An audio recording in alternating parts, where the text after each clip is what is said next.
Hello students, last lecture में हमने second chapter के कुछ एक क्वेश्चन किए थे और कुछ एक क्वेश्चन आप लोगों के लिए ट्राई करने के लिए छोड़े थे। तो कुछ एक लोगों ने कर लिए होंगे वो क्वेश्चंस।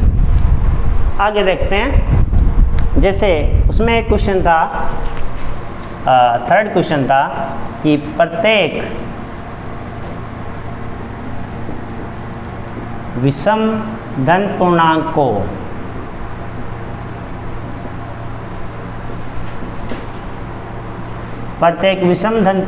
को 6q + 1, 6q + 3, 6q + 5 के रूप में लिखा जा सकता है।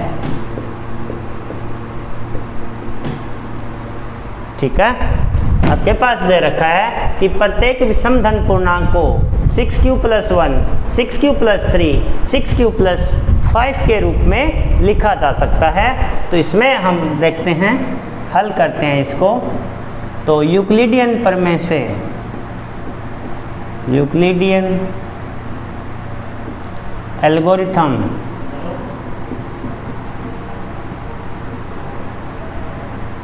से हम जानते हैं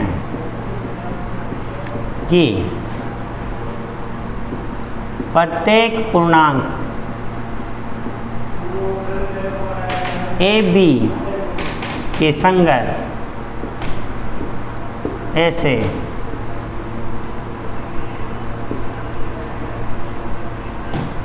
अद्वितीय पूर्णांक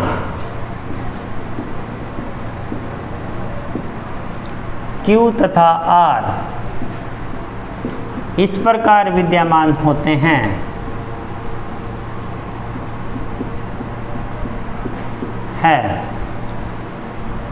कि A = BQ + R where 0 <= R B। ये आपके पास यूक्लिडियन एल्गोरिथम या यूक्लिडियन प्रमेय है। अब देखो, हम मान लेते हैं कि माना A एक विषम धन पूर्णांक है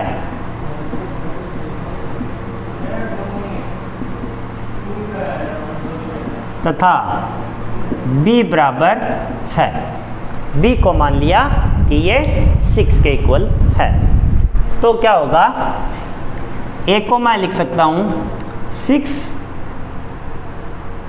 इसको हम एक बार m मान लेते हैं, 6m + R, जहाँ पर R का जो मान है वो 0 या 0 से बड़ा रहेगा और 6 से छोटा रहेगा।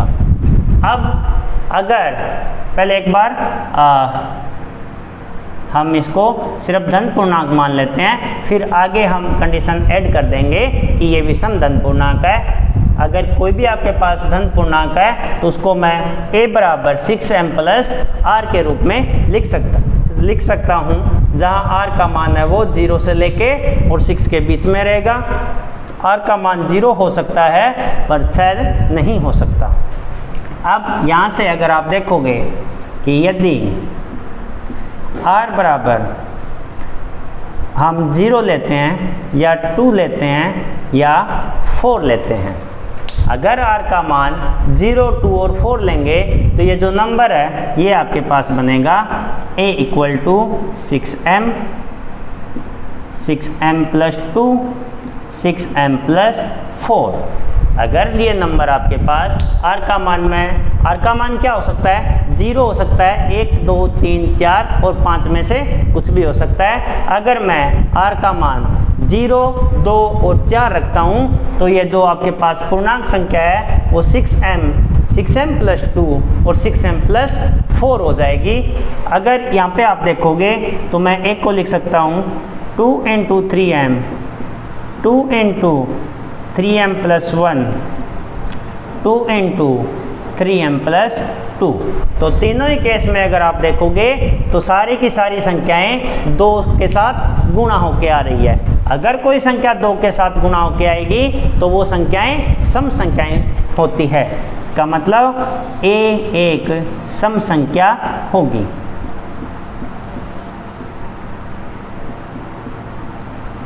परंतु हमें क्वेश्चन में दे रखा है कि एक विषम संख्या है।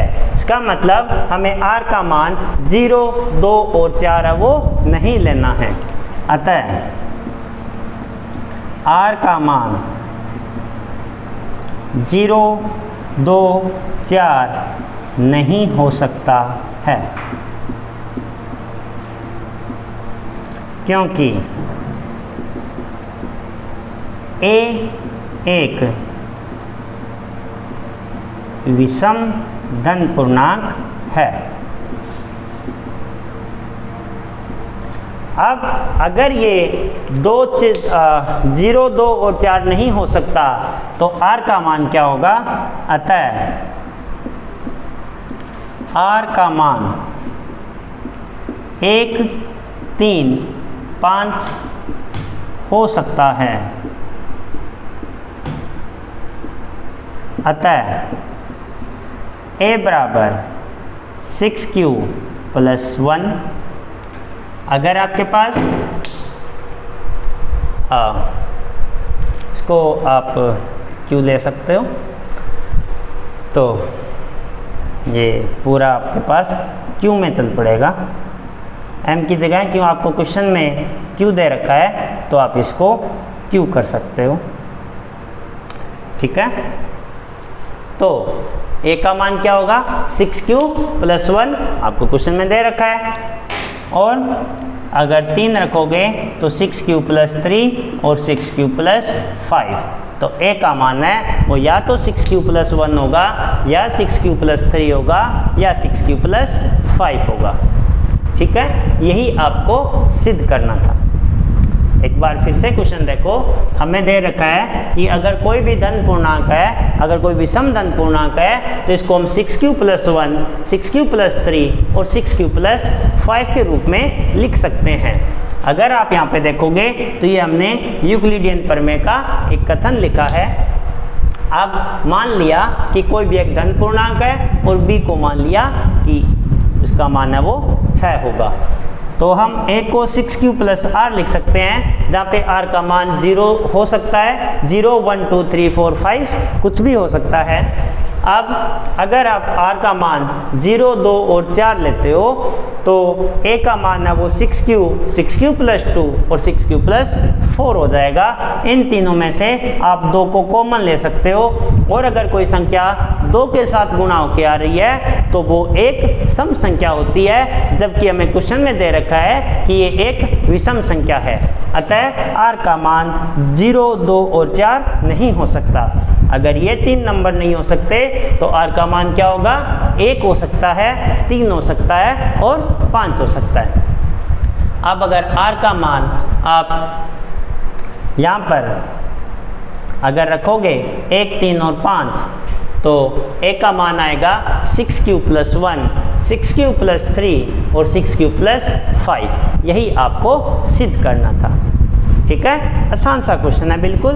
अब हम आगे का क्वेश्चन देखते हैं, जिसमें आपको दे रखा है कि कोई भी एक नंबर आपको दे रखा है, एक दे रखा है 408 और दूसरा नंबर दे रखा है 1032।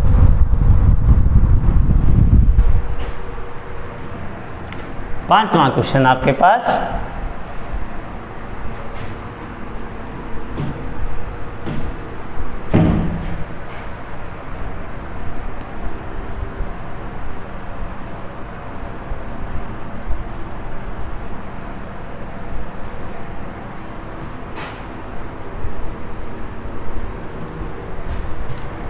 पांचवा क्वेश्चन हमें दिया गया है कि 4081032 ये 2 नंबर दे रखे हैं। हमें बोला गया है कि यदि इन दोनों के महत्तम समापवर्तक को यदि के महत्तम समापवर्तक को 1032x - 408 × 5 408 गुणा 5 के रूप में व्यक्त किया जा सकता है, तो x का मान होगा। इसमें अगर आप देखोगे तो हल करते हैं इसको, तो हमारे पास a को हम बड़ी संख्या लेते हैं और b को हम छोटी संख्या लेते हैं। तो a का मान हो जाएगा 1032 और b का मान हो जाएगा 408। तो अब हम इसमें यूक्लिडियन एल्गोरिथम का यूज करेंगे। तो क्या करेंगे कि 1032 equal to 408 a equal to b q plus r के फॉर्म में। तो 408 को अगर आप 2 से गुणा करोगे तो आपको मिलेगा 816। 816 को अगर आप 1032 में से अगर घटाओगे तो आपको मिलेगा 216। घटा के आप देख सकते हो 1032 में से 816। अगर 1032 में से 816 अगर घटाओगे तो आपको मिलेगा 216। अब जो शेषफल है वो 216 आ रहा है, जो आपके पास 0 के बराबर नहीं है। और जब तक हमें जो शेषफल 0 ना मिले तब तक हम ये क्रिया वो दोहराते जाएंगे। तो अब क्या करेंगे, जो हमारा b था वो अब a का काम करेगा और जो हमारे पास शेषफल आया है ये हमारे पास b का काम करेगा। अब अगर आप यहाँ पे चेक करोगे तो 216 को अगर आप 2 से गुणा करोगे तो 432 होता है, जो इस नंबर से ज़्यादा चला गया। ठीक है, तो हम क्या करेंगे, 216 को 1 से गुणा करेंगे तो ये बन गया 216। अब 216 है वो 408 में से आपको घटाना है। तो 408 में से 216 को घटा दो तो ये आपके पास बचेगा 8 में से 6 गए 2 और यहाँ पे आपके पास 10 में से 1 गए 9 और यहाँ पे 1, तो ये आपके पास आ गया 192।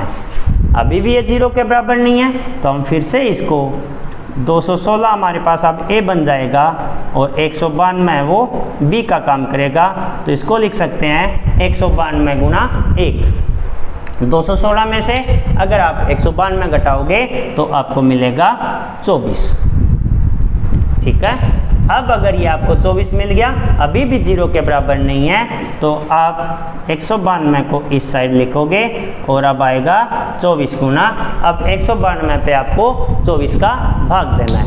अगर आप 192 को 24 से डिवाइड करोगे तो 24 को अगर मैं 8 से गुणा करता हूँ, 24 को अगर आप 8 से गुणा करोगे तो शायद ये 192 में ही आता है। 24 इंटू 8 8 के 32, 3 16 और 3 19, तो ये आपके पास आ गया प्लस में 0। तो ये आपके पास शेषफल है वो 0 आ रहा है। अगर आपके पास शेषफल 0 आ गया इसका मतलब आपके पास HCF क्या आएगा, HCF ऑफ 4081032 इन दोनों नंबर का 408 और 1032 का जो HCF है वो आपके पास आएगा, जो यहाँ पर आपके पास B था ये आ गया 24। ये आपके पास HCF आ गया। अब हमें दे रखा है कि ये जो HCF है प्रश्नानुसार हमें दे रखा है कि 24 को हम इस प्रकार से व्यक्त कर सकते हैं। तो देखो 24 को मैं लिख सकता हूँ 1032 गुणा x माइनस 408 गुणा 5। अब इसको अगर मैं पक्षांतरण करके लेफ्ट हैंड साइड में लेके आता हूँ तो ये आपके पास आ जाएगा 24 प्लस, इसको अगर इससे मल्टीप्लाई करोगे तो 8 5 40 2040, ये आपके पास आ गया 1032x। इसको अगर आप ऐड करोगे तो ये आपके पास हो गया 2064 इक्वल टू 1032x। यहाँ से अगर आप 1032 का भाग दोगे तो ये आ गया 2064/1032। यहाँ से हम लिख सकते हैं कि x का मान आ गया 2। अब आपका उत्तर सही है या नहीं है, इसके लिए अगर आपको चेक करना हो तो जो आपको समीकरण दे रखी है यहाँ पर आप x का मान रख सकते हो। अगर इसका जो उत्तर है वो 24 के बराबर आ रहा है तो आपका जो किया हुआ आंसर है वो हमेशा सही होगा। बस एक चीज़ ध्यान रखना कि आपका HCF है वो सही निकला हो, ठीक है, क्योंकि हमें दिया गया है कि जो हमारा HCF है उसको हम इस प्रकार से लिखा जा सकता है, ठीक है। तो ये आपकी प्रश्नावली 2.1 है वो कंप्लीट हो गई है। अब हम इसी चैप्टर में जो 2.2 है उसके लिए पढ़ना शुरू करेंगे। तो स्टार्टिंग में आपको दे रखा है, यहाँ तक समझ में आ गया होगा। छोटे छोटे क्वेश्चन हैं, आप लोग आराम से कर सकते हो इसी टाइप से।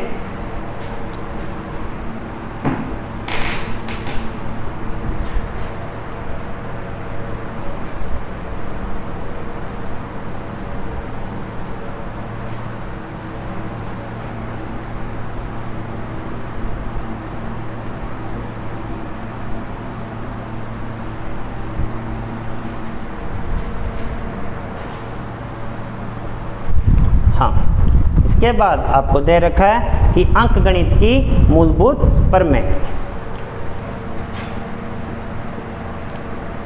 अंकगणित की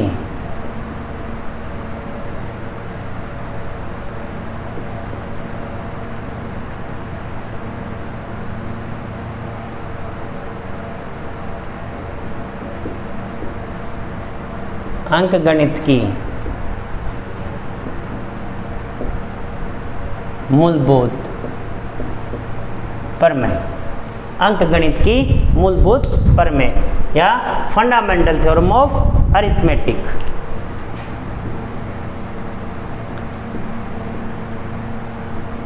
फंडामेंटल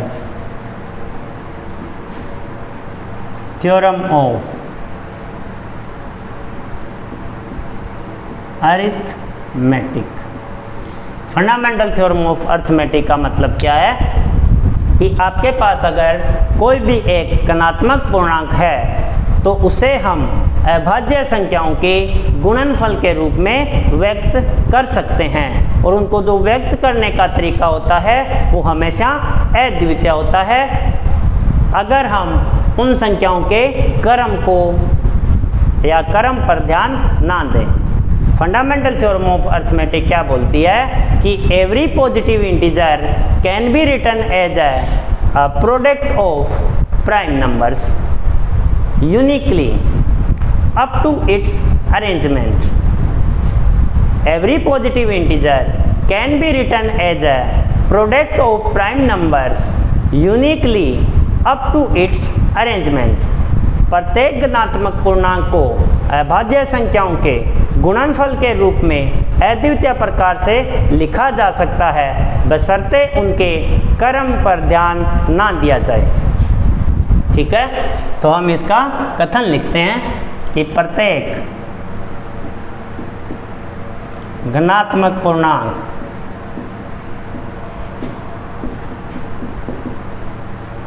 को अभाज्य संख्याओं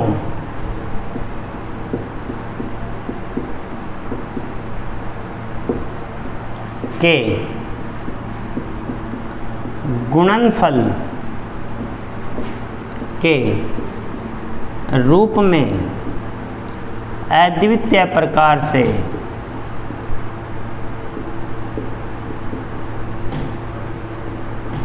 लिखा जा सकता है।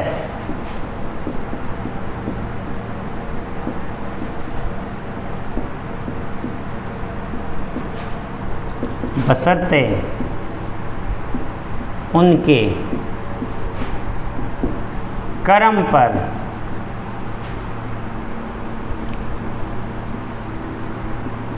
ध्यान न दिया जाए।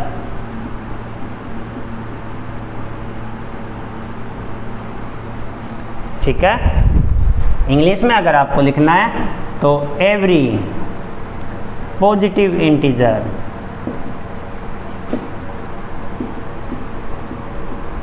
Can be written as product of primes uniquely up to its arrangement.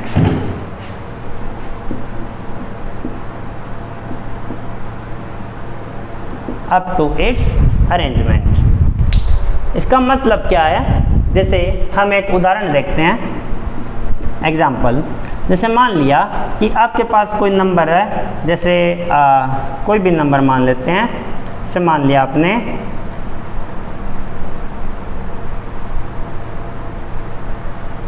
जैसे मान लो 30 है, सबसे आसान सा नंबर लेते हैं 30।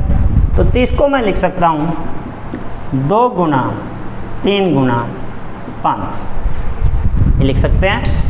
2 3 6, 6 5 30। तो 30 को मैं लिख सकता हूँ 2 गुना 3 गुना 5, ठीक है। अब अगर चेक करोगे 2 3 और 5 ये तीनों के तीनों अभाज्य संख्याएं हैं, प्राइम नंबर्स हैं।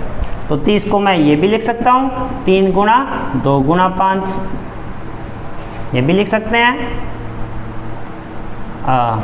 5 गुना 3 गुना 2। आप ये भी लिख सकते हो 2 गुना 5 गुना 3। इस टाइप से आप सिर्फ इनका अरेंजमेंट चेंज कर सकते हो, आप इनका क्रम बदल सकते हो। अगर आपके पास ये 3 प्राइम नंबर 30 के अभाज्य गुणनखंड के रूप में आ रहे हैं तो हमेशा यही 3 नंबर रहेंगे। आप 2 3 और 5 को नहीं बदल सकते, सिर्फ उनका स्थान बदल सकते हो या उनका क्रम बदल सकते हो।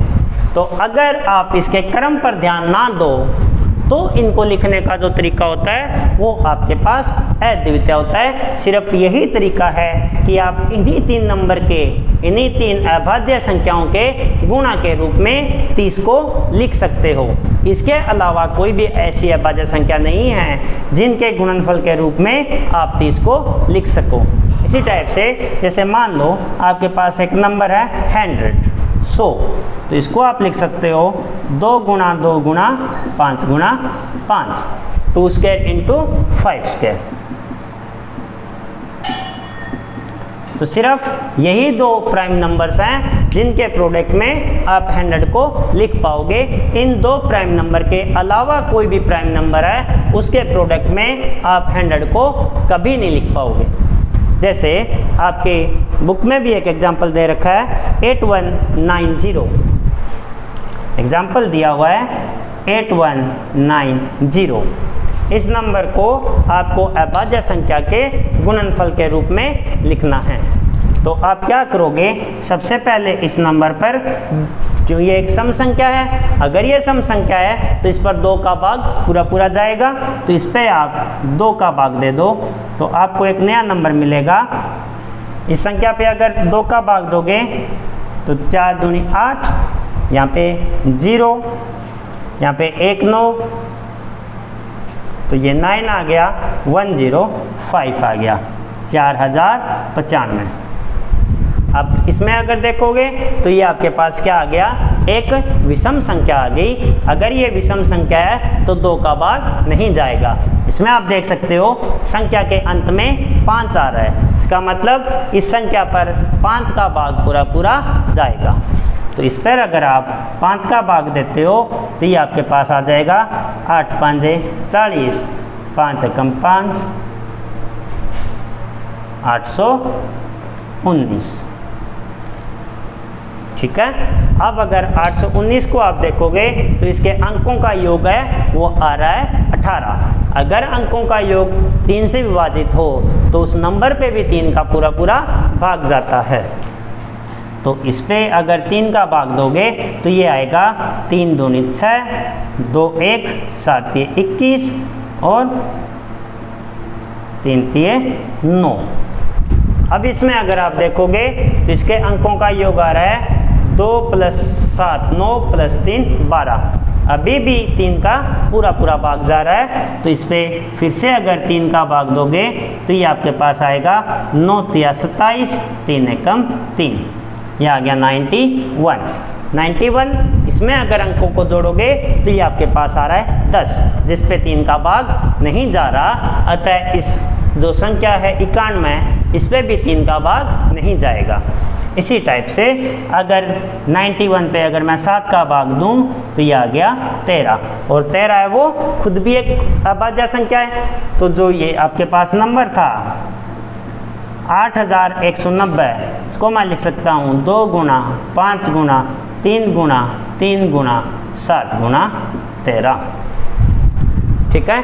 या इसको लिख सकते हो 2 की पावर 1 × 3 की पावर 2 × 5 की पावर 1, 7 की पावर 1 और 13 की पावर भी 1।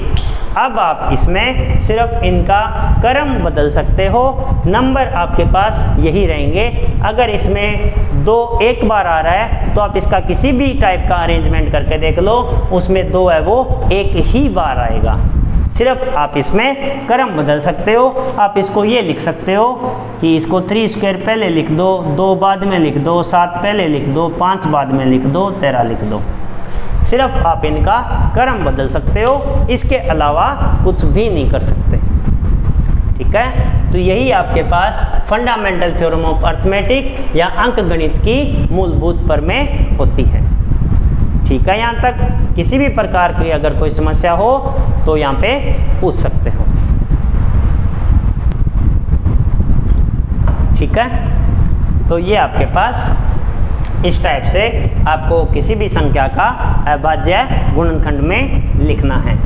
कोई भी आप नंबर उठा सकते हो, आपकी बुक में भी 1-2 क्वेश्चन दे रखे हैं, 1-2 उदाहरण दे रखे हैं जिनको आपको अभाज्य संख्याओं के गुणनफल के रूप में लिखना है, तो आप उनको एक बार ट्राई कर सकते हो और आराम से लिख भी सकते हो। सिर्फ आपको देखते जाना है कि उस संख्या पे किन किन संख्याओं का भाग जा रहा है। सिर्फ आपको संख्याएं या वो अभाज्य संख्याएं लेनी है, इस चीज़ का आपको ध्यान रखना।